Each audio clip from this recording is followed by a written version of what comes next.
আমার হাতে বানানো সবচেয়ে মজাদার ভর্তা এটা। আমার বাসায় সবাই অনেক বেশি পছন্দ করে। এই ভর্তাটা আমার বেশ কয়েকবার তৈরি করা লাগে যেহেতু আমার বাসায় সবাই অনেক বেশি পছন্দ করে। এই ভর্তাটা দেখতে যত আকর্ষণীয় খেতে ততটাই মজা। আর এই ভর্তা থাকলে আর কোনো তরকারি লাগে না। ভর্তা দিয়ে ১ প্লেট ভাত চেটেপুটে খাওয়া যায়। এই ভর্তাটা খেতে যতটা মজা ততটা তৈরি করতে আরো বেশি সহজ। এই ভর্তাটা কম তেল মসলায় তৈরি করা হয়। তারপরেও যে এত খেতে মজা হয় তা আর বলে বোঝানো যায় না। আর এটা হচ্ছে কাঁঠালের বিচি ভর্তা। কাঁঠালের বিচিটা আমি একটু অন্যরকম ভাবে ভর্তা করেছি। অনেকে অনেক রকম ভাবে ভর্তা করে, সিদ্ধ করে ভর্তা করে, শুকনো খোলায় তেলে ভর্তা করে। এই ভর্তাটা আমি একটু অন্যরকম ভাবেই করেছি। প্রথমে তার জন্য কয়েকটা কাঁঠালের বিচি নিয়েছি এবং খোসা ছাড়িয়ে এভাবে ছোট ছোট টুকরা করে কেটে নিয়েছি। কাঁঠালের বিচির উপরে যে লাল অংশটা থাকে সেটা ফেলে দেওয়া লাগবে না, সেটা সহ এই ভর্তাটা করব। এভাবে কেটে নিয়ে কিছুক্ষণ পানিতে ভিজিয়ে রাখতে হবে, ভিতরে যে আঠাটা থাকে সেটা যেন বের হয়ে যায়। এখন একটা ফ্রাই প্যানের মধ্যে বেশ খানিকটা দিয়ে দিয়েছি সরিষার তেল। সরিষার তেল দেওয়ার পরে কয়েকটা শুকনো মরিচ দিয়ে টেলে নিয়েছি, তার মধ্যে কাঁচা মরিচ আর রসুন কুচি দিয়ে একটু টেলে নিয়ে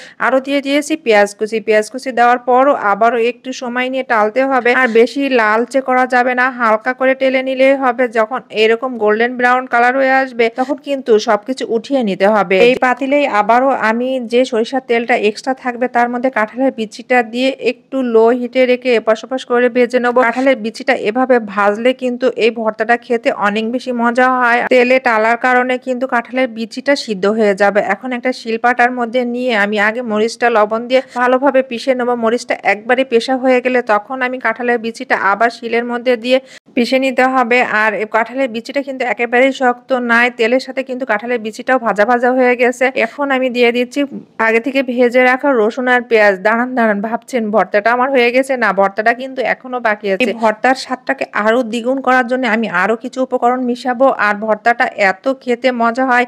আপনারা কাঁঠালের বিচির এই সিজনে একবার হলো আমার নিয়মে ভর্তা করে দেখবেন, অনেক মজা হবে। আপনার বাসার সবাই অনেক বেশি পছন্দ করবে। ভর্তাটা যখন এইভাবে বাটা হয়ে গেছে তখন আমি এখানে অ্যাড করে দিয়েছি পুদিনা পাতা, আরো দিয়ে দিয়েছি পেঁয়াজ কুচি, তার সাথে দিয়ে দিয়েছি বেশ খানিকটা সরিষার তেল। আবারও এখন একটু সবকিছু ভালোভাবে মাখিয়ে নেবো। এই ক্ষেত্রে কি হবে, আপনাদের ভর্তাটা খেতে আরো বেশি ভালো লাগবে। কাঁচা পেঁয়াজ, ধনিয়া পাতা বা পুদিনা পাতা ফ্লেভারে যখন ভর্তাটা খাবেন তখন কিন্তু এত বেশি ভালো লাগবে। আর ভর্তা খাওয়ার সময় যখন দাঁতের নিচে কাঁচা পেঁয়াজটা পড়ে তখন কিন্তু আমার অনেক ভালো লাগে। আর এই ভর্তাটা কাঁঠালের সিজনেই খাওয়া হয় সব সময়। এখানে কিন্তু আপনারা ইচ্ছা করলে চিংড়ি মাছও ব্যবহার করতে পারেন, কিন্তু চিংড়ি ছাড়া নিরামিষ এই ভর্তাটা খেতে গরম গরম ভাতের সাথে অসাধারণ লাগে। আমার হাতের এই কাঁঠালের বিচির ভর্তাটা আমার বাসায় সবাই অনেক পছন্দ করে। আপনারা একবার হলো ট্রাই করে দেখবেন। ধন্যবাদ সবাইকে, ভালো থাকবেন।